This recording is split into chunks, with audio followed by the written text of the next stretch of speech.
exclusionary as well. The last time a country in Europe was during the Reich. Can they even be called? So today we're going to be doing a video you guys requested. Remember, you asked for it, so don't get mad at me. If you can hear the good stuff, you should be able to hear the not so good stuff. And honestly, let's all stop taking ourselves so seriously. This is a list by just some random blonde girl from Ireland on the internet. But everything I say is 100% true. Verified by Chewy.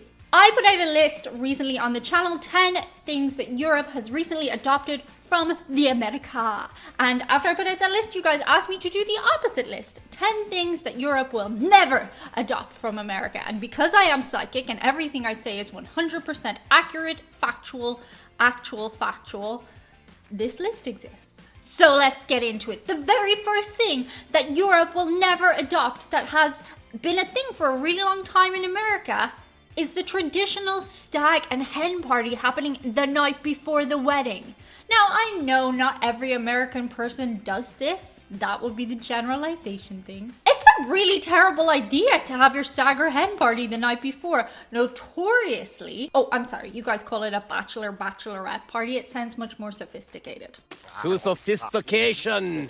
Traditionally, stag and hen parties in Europe result in, well, there's no nice way to put this, getting the groom or bride absolutely wasted off their bean. She said bean, yes she did. The last thing you want on your wedding day is a mega hangover. That is a recipe for disaster. Also, as brides and grooms tend to get married older in Europe versus America, well, you know, you can't take your liquor quite as well when you get older, so it's just never gonna happen. We're never gonna do it the day before. It's a terrible idea. The next thing that I don't think Europeans will ever adopt from America is how some American people have their children move out at 18. Now, I'm not saying some European families don't do this, they do, but they're not as common as families who just keep their kids around a lot.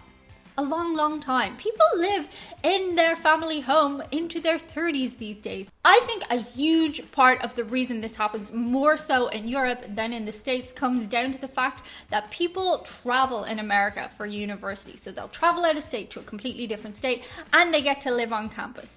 You can live on campus in European universities, but most people don't. Also, family is a huge thing in Europe. I'll be coming back around to this later in the list. American people love their families, but it's not uncommon for some families to go and just see each other at Christmas or Thanksgiving. Whereas a lot of bigger European families will try to get together once a week, once a month. And this comes down to the fact that most people in Europe live in much smaller proximity, closer proximity. Grammar is your friend, Diane. The next thing that is just impractical for Europe to adopt from America is whopper cars. I freaking love some of the cars that you guys have. Like, their wheels are as big as a house. But if you've ever traveled somewhere like Ireland, you know the streets are bockety and tiny, narrow little streets. Can they even be called roads? I think in my life in Europe, I've seen one, maybe two of those humongous cars in Europe, but they are never going to be widely adopted because they're just not practical. American roads are very well structured. You can have 10 lanes of traffic. It's not uncommon. Whereas a lot of places in Europe have just much smaller infrastructure. There's a lot of just makeshift roads and things. We, of course, have motorways and dual carriageways, but if you're going anywhere outside of a town or city in a lot of countries, you're going to find yourself on a dirt road. And while those cars sound fantastic, they just might not fit. Next up is European businesses allowing you to use their bathroom facilities. This is a big thing I noticed when traveling in the States. You guys have recently started to get public restrooms. These are just like restrooms that are just willy-nilly all over the place and you can just use them. A lot of times in Europe, you will have to pay a certain amount of money to use the restroom, like a nominal amount, like 20 cents or 20 pence, depending where you are. But in the USA, I've noticed a lot of businesses will allow you to just go in and use their restroom. They don't even ask why you're walking into their establishment, like a restaurant or a pub. More so in Europe, you'll see signs saying toilets are for customer use only. I'm not saying it doesn't happen in the States, it's just way easier to just walk into an establishment and use their bathroom. So I think you guys are going to go more the way of Europe in that respect. I think you'll get more publicly accessible restrooms and less times people can just walk in off the street and use your bathroom. The next thing Europeans will never do is a pledge of allegiance. I know a lot of Europeans talk about how this is kind of a strange thing. I actually find it kind of nice in a way that schools still do this in the USA. A lot of Irish schools, you'll find yourself saying a prayer, even if you're not religious, in the morning or before your lunch or your baby break. Do other countries call it baby break? The one before lunch? You know, you have the little morning break. Or is that an Irish thing? The last time a country in Europe said a pledge of allegiance was during the Reich. So it's just not gonna happen. I don't think it's something we're gonna do. I just don't see it happening. The next thing I do not see happening in Europe very much is supersizing. Now, supersizing had its moment. It ended in 2004 in the States, but you guys still have really, really big food courses. Your courses are really big. You'll get a lot of food and then you'll take it away home. And even though doggy bags are becoming a thing in Europe more commonly, I still think the tendency in Europe is to keep things small. And there are a couple of reasons for this. A lot of countries in Europe pride themselves on their fine cuisine and delicacies, and these are said to come in small amounts. So a restaurant who is piling your food on top of your plate, the food won't be looked at as good quality. Also, the attitude to weight is different here. There is a lot of legislation in European countries to prevent an obesity epidemic, as we have seen in the States. Things include supermarket tills not having junk food beside them, and smaller portions in fast food restaurants. Not every country has the same laws, but they do tend to be rolled out with the same idea in mind. The next thing I do not see happening in European countries is fraternities and sororities, even though they look hella fun. Actually, they also kind of look like a bit like crazy to us, especially the things I see on TikTok where all the girls are dressed the same and look the same. But I also look fun. I'm very torn. They seem a little exclusionary as well. Not saying we don't have that in Europe, we do, let me explain. So again, this one comes back to living on campus. Most Europeans don't live on campus in their universities, and more so than having a fraternity or sorority, we're encouraged to join clubs. I was in like 3 different clubs in my university. I was actually chairperson of 2. Yes, your girl is hella bossy. I'm not bossy as much anymore. I actually don't like to be in charge. That's a lot of responsibility and very little thanks. Joining an academic club does not go toward your academic credits in most European universities. However, it's usually something you can put on your CV. And when you're stepping out of university, trying to get in somewhere as a, what's it called, trainee type person, those clubs can be really, really good.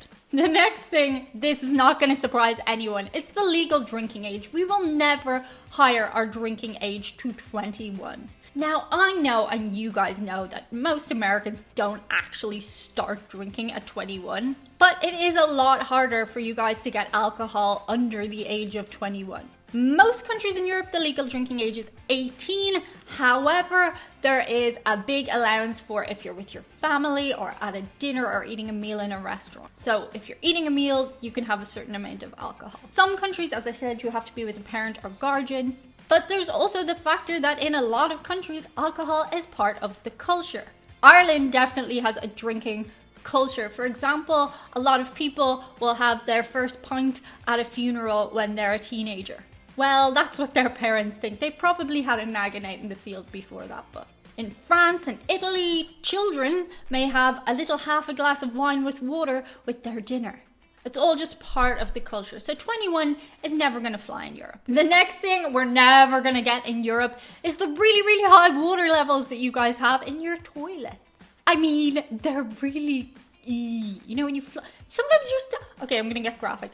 You can be still sitting sometimes when you flush, and then it's just not pleasant. Also, there's the whole wasting water thing. I don't really know how plumbing works, but we're happy with our water levels at like a tiny bit of water. And yeah, there's a whole splashing problem. We'll move on from this one. Let's move on from this one quickly.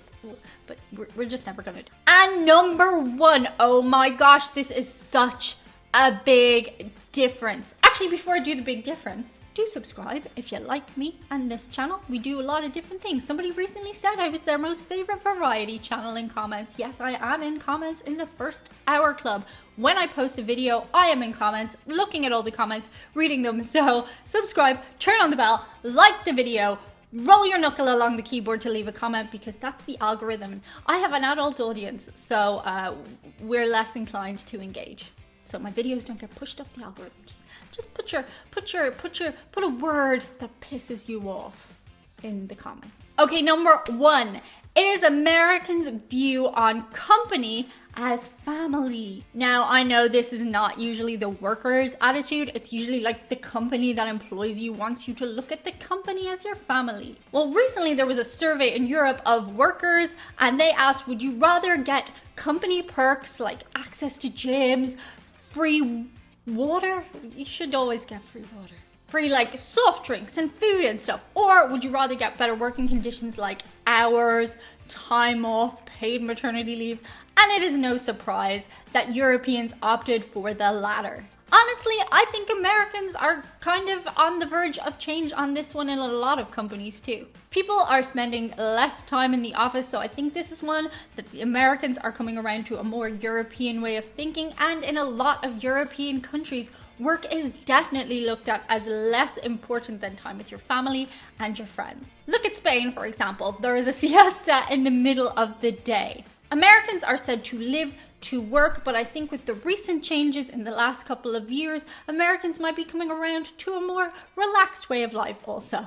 I mean, if you can do some work from home, why not? So let me know your thoughts below in the comments. Are there any things that you think America will never adopt from Europe, or things that Europe will never adopt from America? Or do you disagree with any of my takes? Shout out today to a couple of very special people. Today, Chewy wants to thank all the members of the Comic Girls crew. Look at each of these names. Every single one of these human beings have chosen to support the channel, and we thank them so much. You make it possible for us to make videos and for Chewy to have an excessive amount of treats. Chewy likes treats, and Chewy likes the people in the Comic Girls crew. Thank you so much, guys. That's it for today. See you guys on the other side. Bye. Am I too short or too tall? My phone was ringing during that and I got a bit distracted. Hello. I feel like I'm simultaneously both too short and too tall. Is that possible? I guess it is.